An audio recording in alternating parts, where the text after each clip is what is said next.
JG, we're live. We're talking interest rates. It was only a few hours ago. I feel already like we're way behind the news, but let's talk about this quarter point drop. Bank of Canada doing us big favor. I know 7 hours ago, the Bank of Canada comes out, drops a quarter basis points. Now let's refresh everyone's mind. Patrick, you predicted a quarter point drop. I predicted and in fact was hoping for what I call a double rate cut, which means 2 quarter points, so a half a point drop. That's what I was really hoping for, because I think that it's the adrenaline that the market needs. The question is, will the market do with a quarter point drop? What's it gonna do to the market, Patrick? Specifically the real estate market. Let's start there. Well, my view of it right now is I don't think it's going to do a lot. I mean, it'll be, where it's going to be somewhat helpful. I mean, your, let's say average mortgage payments $2,700. Now it's going to be $2,600. Like it doesn't have a meaningful effect. Having said that, for investors who were tight and when they got caught, for example, like many of us did, me included, you included, variable rates, and it will help in terms of a little bit of extra cash flow. I mean, I'll take it wherever I can get it while rates start to continue to come down. So that's kind of my view. I don't think it's going to have a big impact because what hasn't changed is affordability. Prices are still high. I mean, they're not 2022 or 2021 high, but they're still very high relative. And, people, as much as we think that quarter point might make a difference, I'll be very surprised if it does.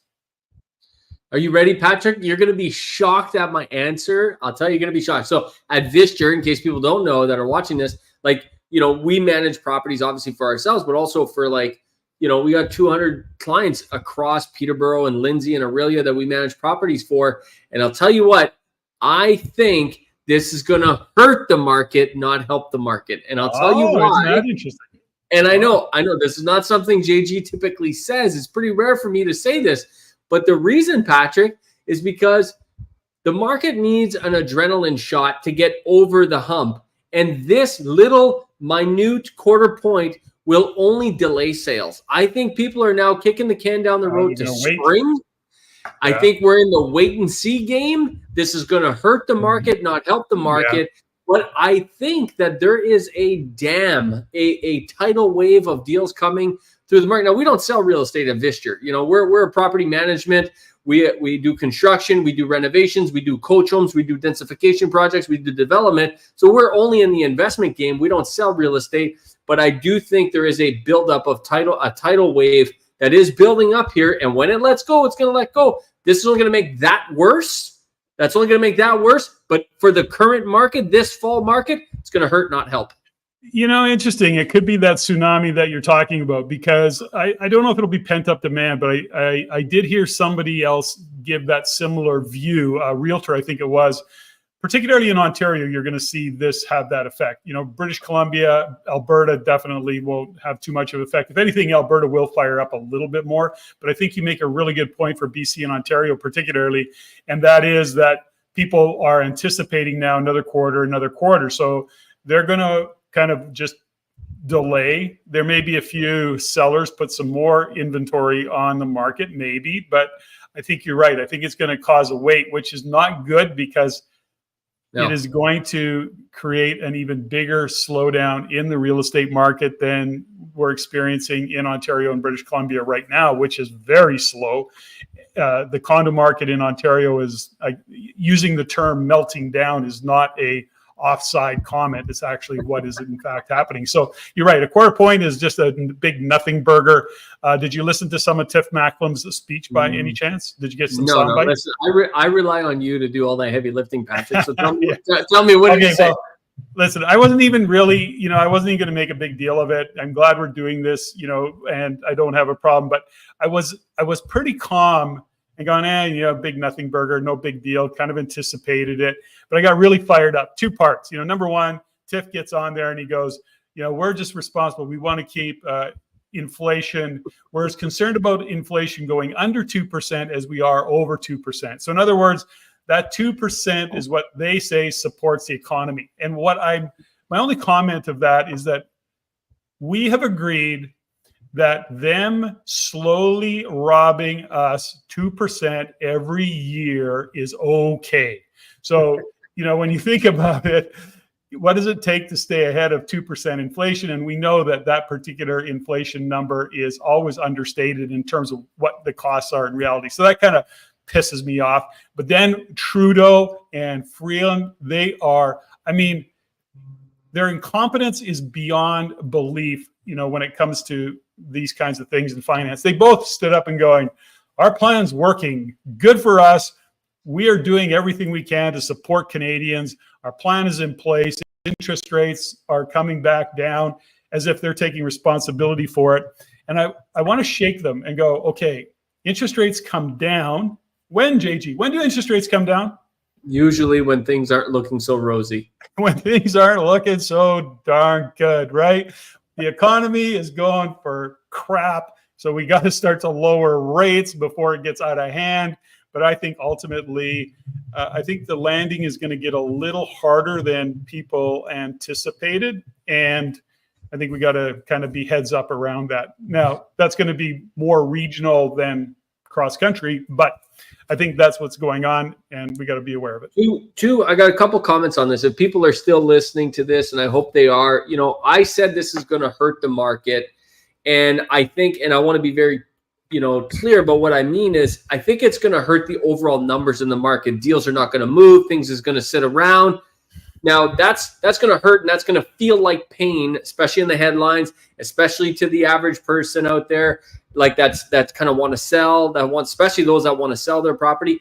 But or this have is to sell, or have to sell, or have to sell. Yeah. But this is actually a really, really, really, really good position for investors to be in, because interest rates are coming down. This is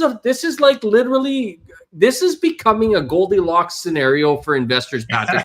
I love the GG. I gotta say, I just love when you put on your rose-colored glasses and then start looking at the world through your rose-colored glasses. It's my favorite thing about you. This is a Goldilocks scenario, and I'll tell you why. Okay, Patrick, don't make me laugh. Interest rates are coming down. Okay, they're coming down. In fact, the consensus on the street right now is they're going to be going down another 1.75% between now and the end of now and 12 months from now. So by September 2025, they're going to go from an overnight lending rate of 4.5% down to 2.75%. That's the general consensus. That's what the forward-looking markets are predicting. So that we're on the backside of rates going up. So that's number one. Number two, I truly believe, Patrick, there will be a tsunami. And now, how big tsunami is has a big visual effect to it. People expect. But there is some pent-up demand. How much? I don't know. But there is some pent-up demand, no doubt, in the real estate market for sure. This, I think, is going to hurt that, because instead of releasing some of that pent-up demand, it's going to build it up even more. But from a Goldilocks scenario perspective, as interest rates come down, for those investors that are looking to buy, they're going to get the best possible deal with the rates coming down. And when that tsunami, when that pent-up demand releases, prices will follow. That's a for sure, Patrick. That is a for sure. When it releases, the prices are going to follow. You're talking definitives here, buddy. When you say for sure, of course, this is not real estate investing advice. We're just a couple of weirdos on Facebook Live. Super weird. I'm betting my stuff on it. But I'll tell you this, though, Pat. These are the decisions I'm making for myself, Patrick. But here's what I am saying is, and I'm not saying, because it will over time go in that direction. I'm not saying it's all going to happen in the next 3 months here. Yeah, right? For sure. And that's important to realize, is that timeline has a lot to do with real estate. But that's why I'm calling it the Goldilocks scenario, which is interest rates, are going to continue to come down. How much? Is it 1.75? Is it 1.5? Is it 1.25? Is it 2.5? We don't know, but we're on the backside of the slide now. That we know is definitely happening. And we know there's pent-up demand. We know when pent-up demand releases, prices are going up. And if the investors make their calculated moves, this is a great entry point into the market. That's what I'm saying. Well, prices will have to move a little bit. I think that we can't overstep that one fundamental fact, and that is we still are limited in terms of supply. So as much as purpose-built rentals are high on the list of things coming on, condo market, it's still going to be crap.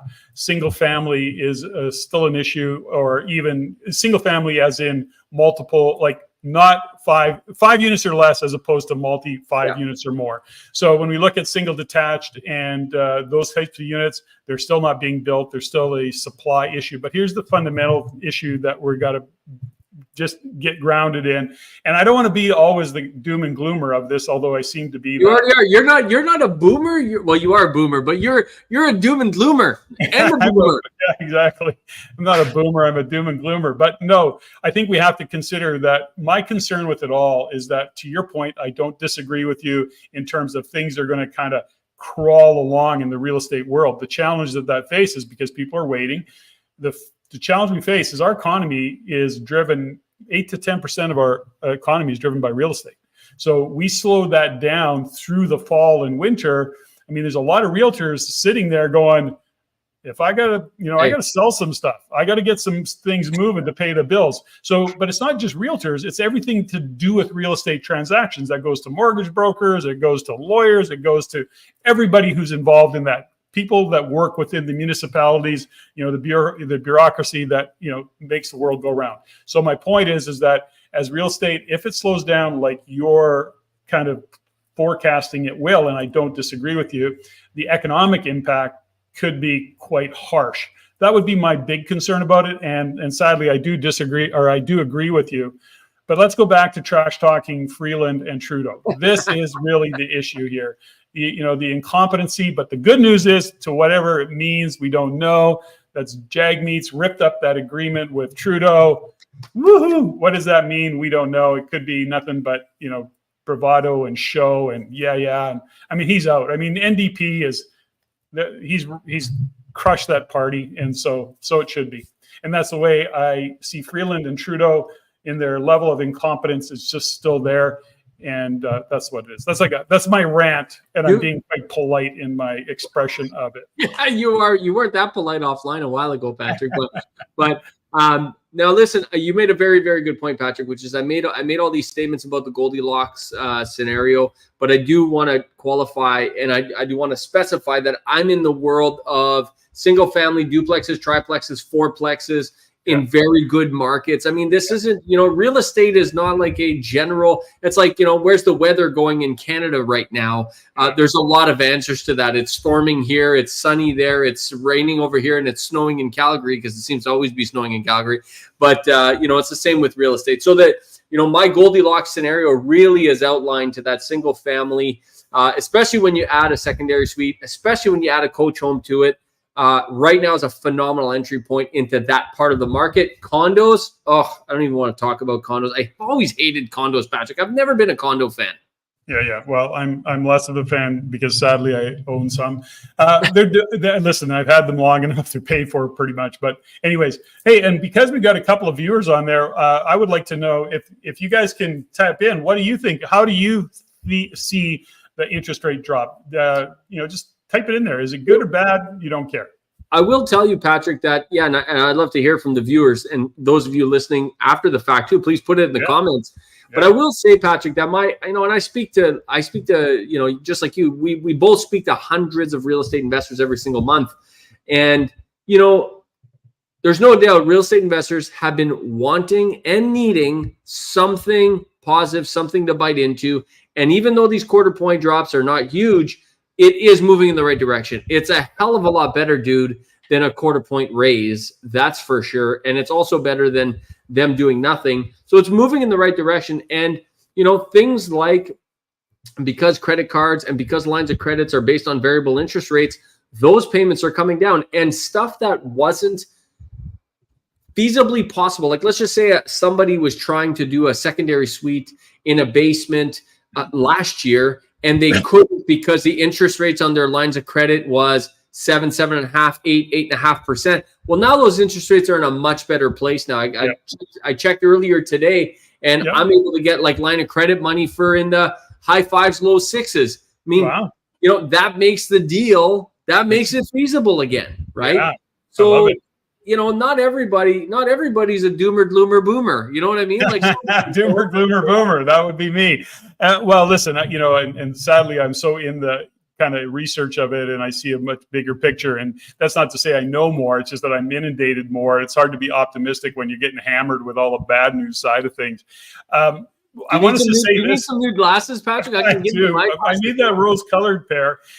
So one thing I want to bring up is that we talk about Goldilocks, we talk about real estate. I'm going to be speaking at the Real Estate Investor Conference in Edmonton, September 22, 23. REIN members, if you're watching this, go in, register for that program, use REIN, REIN 10, and get a discount. It's a very inexpensive weekend, some great speakers lined up, and we're going to be updating people on what's going on in Edmonton, in Alberta, talking about real estate. I just wanted to mention that here, right now. So next rate is in October. I think it's October. November. I think it's early November.